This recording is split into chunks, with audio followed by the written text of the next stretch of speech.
चला, सकाळची वाजली होती 6 आणि हिला जायचं होतं शाळेमध्ये. चला, हिचं आवरून देत होते मी. सकाळच्या टिफिनला हिला छान अशी बटाट्याची भाजी बनवली होती, पोळ्या बनवल्या होत्या आणि टिफिन पॅक करायचा होता.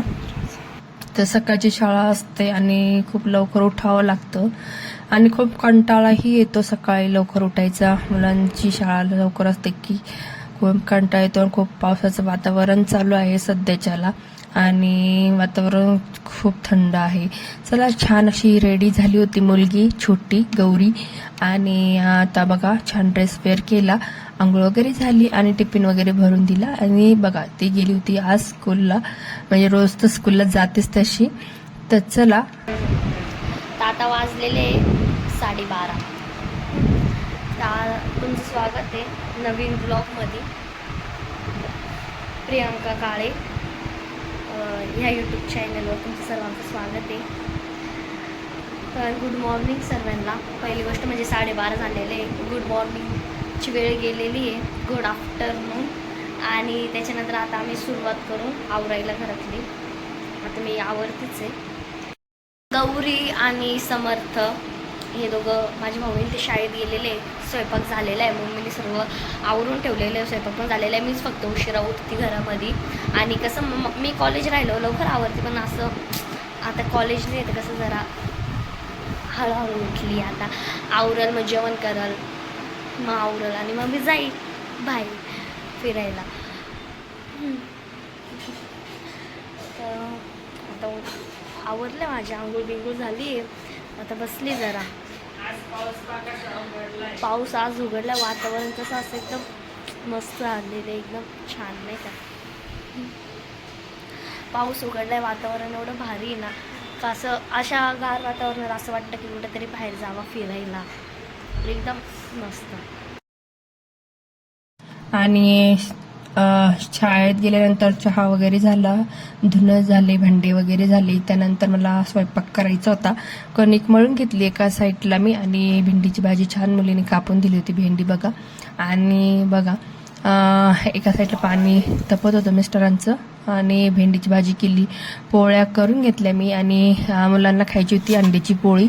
तर छान त्यांना 2-3 अंड्याचे सगळं एकत्र केलं मिश्रण. त्यामध्ये छान मिरची, कोथिंबीर कापून टाकली, मीठ वगैरे टाकलं होतं मी, एकत्र केलं आणि छान त्यांना पोळ्या वगैरे करून दिल्या. त्या एका साईडला मुलांना जेवायला सुद्धा देत होते मी आणि एका साईडला पोळ्या वगैरे बनवत होते. तर बघा, आणि छान त्याच्या 2-3 अंड्याच्या पोळ्या छान झाल्या होत्या. पोळ्या करून घेतल्या, एका साईडला भेंडीची भाजी बनवून घेतली आणि मुलीला अशा पद्धतीने अंड्याची पोळी बनवून दिली होती मी. आणि आता मुलं देखील दुपारी शाळेतून आले होते, त्यांना देखील मी जेवायला दिले. त्यानंतर दुपारचा मुलांचा आराम झाला आणि संध्याकाळची बघा 4 वाजता क्लासला जातात मुलं. सगळं क्लासला गेल्यानंतर बघा घरामध्ये किती पसारा घालून जातात बघा. इकडं चहाचे भांडे, तिकडं मुलं थोडंसं शाळेतून आल्यानंतर आराम करतात, तिथं पण सगळं म्हणजे घर घाण करून ठेवतात. तर बघा छान संध्याकाळचं 6-6:30 वाजले होते आणि पुन्हा मी घर पुन्हा स्वच्छ करून घेतलं बघा. पूर्ण घर क्लीन करून घेतलं, झाडून पुसून गॅस वगैरे नीट केला. त्यानंतर आज करायची होती चिकन करी. आणि बघा आता आषाढ महिना संपत आलेला आहे आणि आता श्रावण लागणार आहे. तर त्यामुळे आता म्हणजे जे नॉनव्हेज खाणारे असतात, चला पुढचा रेसिपी दाखवते. तर ते नॉनव्हेज खात असतात ते तर हमेशा म्हणजे नॉनव्हेज करतातच. तर माझ्याही घरामध्ये, आमच्याही घरामध्ये मिस्टर वगैरे, मुलं वगैरे सर्व नॉनव्हेज खातात. फक्त मुलगा नॉनव्हेज खात नाही. तर चला, तर त्यांना छान अशी मला आज चिकन करी बनवायची होती. तर मुलीला खायची होती चिकन करी आणि मी आणलं होतं तिथं बघा. हे अर्धा किलोच्या क्वांटिटीमध्ये हे चिकन आणलं होतं. स्वच्छ चिकन असं धुवून घेतलं, 4-5 पाण्याने वॉश केलं आणि कुकरमध्ये हळद मीठ टाकून शिजवून घेतलं बघा. अशा पद्धतीने 4 ते 2 ते 3 शिट्ट्यांमध्ये छान असं शिजून निघतं. त्यानंतर आता मला चिकनची भाजी बनवायची होती.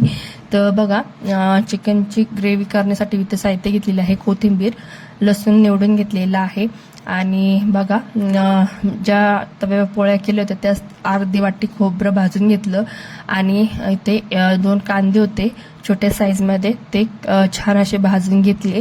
यानंतर यामध्ये तुम्ही खडा मसाला आणि किंवा डाळी फुटाणे वगैरे टाकत असेल तर ते जरूर टाकावे.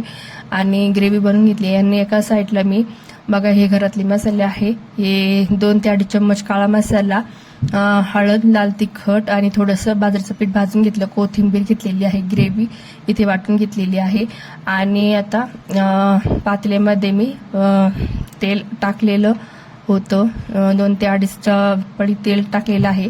त्यानंतर थोडीशी कोथिंबीर थोडीशी परतून घेतली.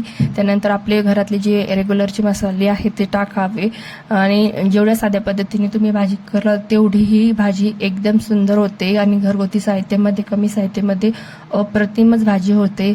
बघा, त्या थोडंसं बाजरीचं पीठ टाकलेलं होतं, ते भाजलं होतं मी, ते टाकून घेतलं यामध्ये. त्यानंतर ग्रेव्ही आपली साधी सिंपल, जास्त कोणतंही झंझट नाही आणि एकदम साधे सिंपलमध्ये कांदा, खोबरं, लसूण आणि कोथिंबीर याचं वाटण आपण करून घेतलं तर ते यामध्ये टाकलं.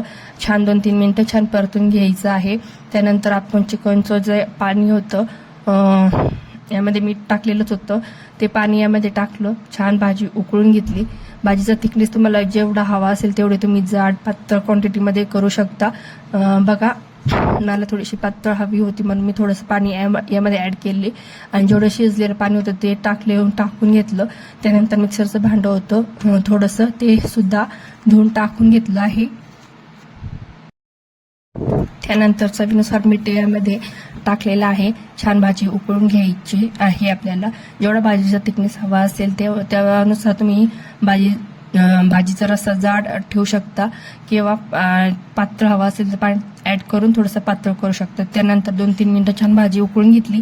छान भाजीला बघू शकता कट आलेला आहे. आणि बघा, आता आखाड पार्टी म्हणजे आखाड संपत आलेला आहे. त्यामुळे सगळ्यांच्याकडे तर नॉनव्हेज बनवत असतात किंवा म्हणजे जे नॉनव्हेज प्रेमी आहे ते देखील नॉनव्हेज खातच असतात.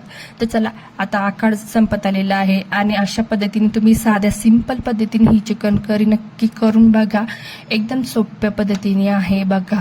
तर अशा पद्धतीने खाण्यासाठी डिश आपली तयार आहे. आणि चला, आता मुलांना जेवण्यासाठी देत आहे. तर व्हिडिओ जर हा आवडला असेल किंवा आपली आखाड स्पेशल ही चिकन करी तुम्हाला आवडली असेल तर नक्की व्हिडिओला लाईक करा, शेअर करा आणि जास्तीत जास्त सपोर्ट करा व्हिडिओला. आणि जे नवीन नवीन आपले यूट्यूबर, जे आपले ताई दादा जे व्हिडिओ बघत असेल तर नक्की व्हिडिओला लाईक करा, शेअर करा, सबस्क्राईब करा. नक्की तुमच्यासाठी पुन्हा मी चांगले व्हिडिओ घेऊन येणारच आहे. तर थँक्यू व्हिडिओ